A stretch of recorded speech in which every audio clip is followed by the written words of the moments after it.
मुलांच्या इच्छा आत्ताच पूर्ण करा. त्यांना वस्तूंपेक्षा तुमच्या साथीची जास्त गरज असते.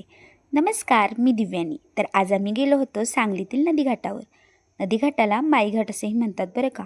आई बाबा फिरायला जाऊन आले, स्वर्णभैया पण जाऊन आला, मलाही फिरायचं आहे असं बब्या हट्टच धरून बसला. मग काय, त्यांच्या पप्पांना त्याचा हट्ट अगदी निरागस हट्ट पूर्ण करावाच लागला. तर आम्ही गेलो सांगलीतील माईघाट येथे.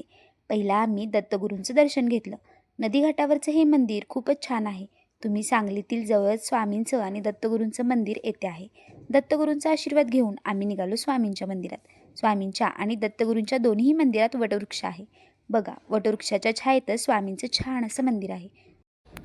वटवृक्षाच्या छायेतील मंदिर अगदी छान असा गारवा देतं. मंदिराच्या पाठीमागेच आपली कृष्णामाई अथांग अशी पसरलेली.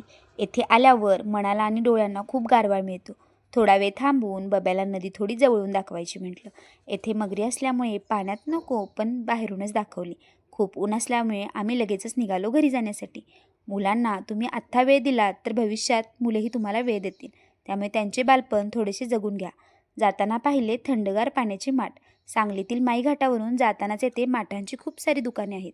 तर आजचा ब्लॉग कसा वाटला, भेटू पुढच्या ब्लॉगमध्ये.